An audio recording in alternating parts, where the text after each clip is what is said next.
perguntas, né? Olha só para a gente ver as últimas perguntas, então. Imagina, a gente falou demais e o que era para ser uma live de perguntas e respostas foi uma aula completamente longa, né, irmãos?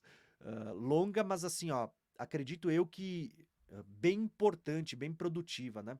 Deixa eu só vir aqui para as perguntas, então.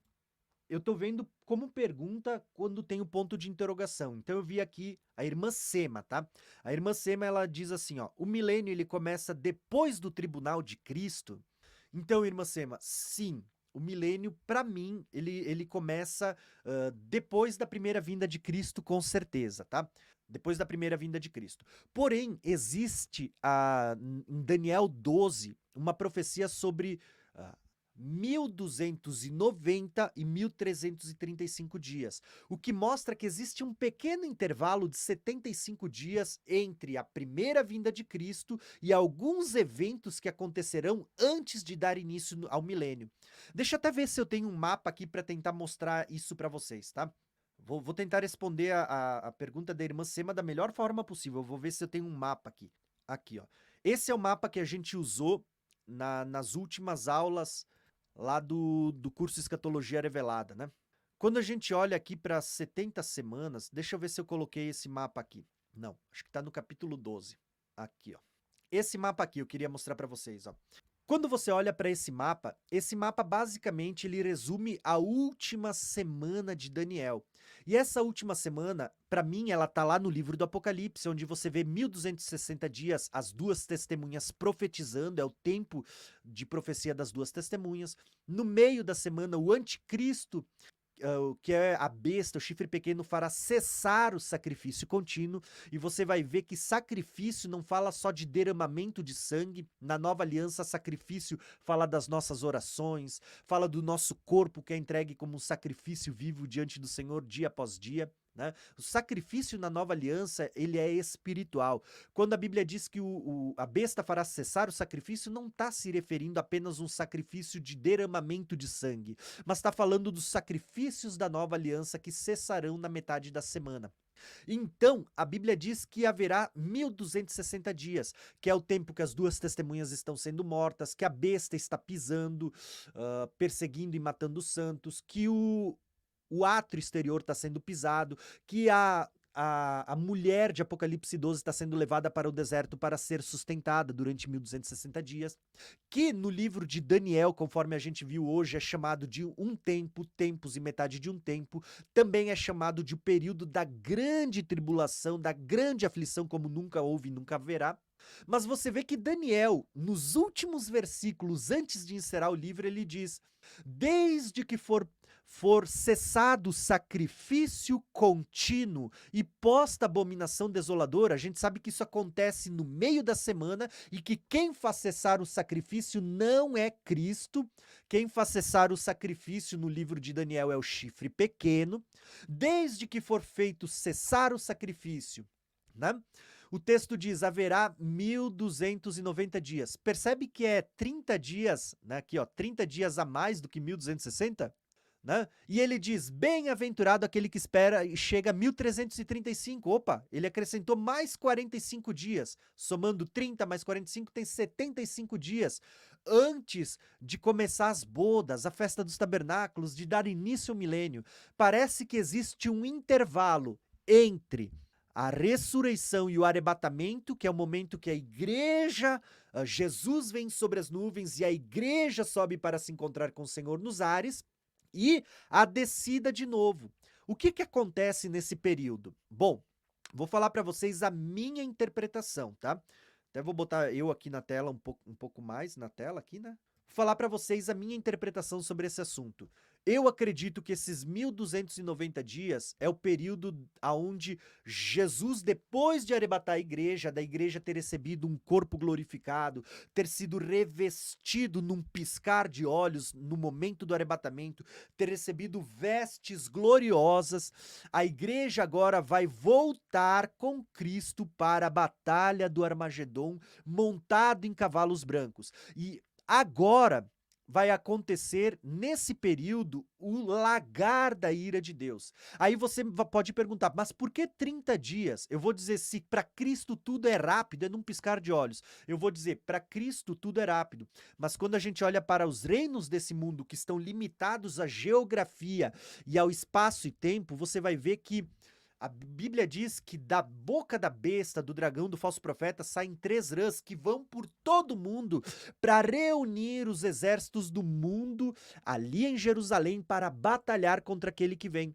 Embora Cristo, depois de arrebatar a igreja, ele já estaria pronto para descer, você precisa ver que é como se ele aguardasse os exércitos se reunirem ali em Jerusalém. Quando você vê que na sexta taça, que as taças estão acontecendo aqui bem no finalzinho, na vinda de Cristo, na sexta taça está secando o rio para que muitos atravessem o rio Eufrates e venham até ali para a batalha do Armagedon.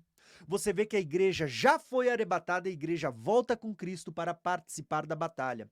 Enquanto Cristo está reunindo o seu exército nas nuvens, está revestindo de vestes brancas, você vai ver que as nações da terra estão se reunindo. E para você locomover exércitos e povos, você vai ver que na terra isso demora um pouco. Por isso, esse espaço de 30 dias, aonde vai acontecer a batalha do Armagedon. Tá? Por isso 1290 dias. E aí você vê, depois da batalha, eu acredito que vem um tribunal de Cristo, aonde, ao meu ver, você vê a igreja não só depois de receber um corpo glorificado, agora vai receber o domínio sobre as nações, porque a Bíblia diz que reinaremos sobre as nações no milênio. Nós estaremos na terra, reinaremos sobre as nações, seremos sacerdotes e reis juntamente com Cristo aqui. Lembra das parábolas que Jesus diz assim, ó, fostes fiel no pouco, sobre muito te colocarei, entra no gozo eterno, tu tivestes 2, multiplicastes, fizestes 4, bom, sobre 4 cidades te colocarei, você que tinha 5, multiplicou 10, bom, sobre 10 cidades irás reinar, né? A parábola das minas, irmãos, é nesse momento do tribunal de Cristo. Eu tenho 2 ensinos sobre o tribunal de Cristo, um mais conservador e um mais recente, onde eu apresento 2 visões, aonde eu vejo que no tribunal de Cristo 2 coisas podem estar acontecendo. Uma delas é que a palha, o joio também está sendo julgado e lançado no lago de fogo, junto com a besta e o falso profeta. E nesse tribunal de Cristo, os santos estão recebendo o domínio sobre as nações que eles exercerão agora no início do milênio. Então, existe intervalo, é um intervalo muito pequenininho se comparado a 7.000 anos, né? Que a gente já vai ver esses 7.000 anos no próximo módulo aqui no curso Escatologia Revelada, né? Mas é um período muito curto, 75 dias. Mas ainda assim a gente vê que no livro de Daniel ele fala que existe um intervalo entre o fim da última semana, a ressurreição, o arrebatamento e o início do milênio, sim, tá? 1290, 1335, aonde eu acredito que acontece o Armagedon e o tribunal de Cristo, tá bom? Espero que eu tenha te respondido, irmã Sema. Eu sei que é uma pergunta um pouquinho longa a resposta, mas espero que tenha ficado bom para você entender esse assunto um pouquinho melhor, tá? Deixa eu só voltar agora aqui para o livro de Daniel. Vamos para a próxima pergunta aqui, vamos ver qual que é a próxima pergunta. O Tribunal de Cristo é da irmã Sema também, né? O Tribunal de Cristo e a segunda vinda de Cristo, tá? Isso já foi respondido. A irmã Sema, os 70 anos de cativeiro é igual às 70 semanas? Não necessariamente, mas sim, existe uma conexão. Os 70 anos foi o período que o povo ficou na Babilônia. Deixa eu até ver se eu tenho aqui, eu vou mostrar esse mapa para vocês entenderem. Vamos botar aqui. Eu vou usar de novo o mapa. Aqui, ó. Quando a gente olha para esse mapa, você vai ver que o povo ficou 70 anos no cativeiro, no exílio da Babilônia, por um motivo, irmãos. Qual que foi o motivo? Porque existia uma lei aonde dizia assim, ó, que o povo deveria trabalhar 6 dias, no 7º teria que descansar. O povo deveria trabalhar 6 anos, o 7º ano seria um ano sabático, o povo deveria descansar. Só que o povo, ele não descansava, não guardava o 7º ano, que era um ano sabático. Pelo contrário, o povo trabalhava direto. E durante 70 ciclos de 7, o povo não guardou o ano sabático. Quando completou 70 ciclos, Deus disse assim: já que vocês não deixaram a terra repousar durante 70 ciclos, vocês vão agora ser levados cativos para a Babilônia. Esse é um dos motivos, tem outros, né? Mas esse é um dos motivos, e vocês vão ficar 70 anos no cativeiro da Babilônia para que a terra descanse os 70 anos que vocês não cumpriram os 70 anos sabáticos. Bom, o povo vai ser levado no cativeiro da Babilônia, pelo menos por 3 vezes o povo está sendo levado, né, por Nabucodonosor, em 3 investidas que Nabucodonosor faz contra Jerusalém, aonde Daniel é levado em uma dessas 3. E Daniel, ele passa praticamente os 70 anos do exílio na Babilônia. E quando Daniel está bem velhinho, no final dos 70 anos, Daniel foi para a Babilônia por volta dos 17 anos. Quando Daniel já está com 80 para 87 anos, Daniel está lendo os livros do profeta Jeremias. E a Bíblia diz que Daniel, ele compreendeu pelas profecias que estava, pela palavra, lendo a Bíblia, ele compreendeu que estava chegando o final do cativeiro, lendo a palavra de Deus, né? Ele compreendeu que chegou o tempo do fim. Não foi por revelação, não foi por visão, não foi por aparição de anjo, foi lendo a palavra, ele descobriu que chegou o final do cativeiro. Por isso que eu disse no início desse vídeo, irmãos, eu acredito que lendo a palavra nós vamos descobrir já que tá chegando o final do nosso ciclo de 70 sets também. Assim como Daniel descobriu que chegou o final, né? Profeticamente, Daniel é uma figura que aponta para nós. Nós, pela leitura da palavra, e é por isso a importância de ler, nós vamos descobrir já que está chegando o final do nosso cativeiro também. E já está chegando o final, o início da volta para a Terra Prometida, que aponta para o milênio. Mas, então, voltando agora à interpretação, quando Daniel ele descobre pelas profecias, ele vai orar. Quando Daniel começa a orar, é que ele vai descobrir na oração, quando chegou no final das 70 semanas, Daniel, o anjo aparece para ele e dá a revelação de 70 semanas. Então, as 70 semanas, o anjo diz, vai começar quando sair o decreto para a reconstrução.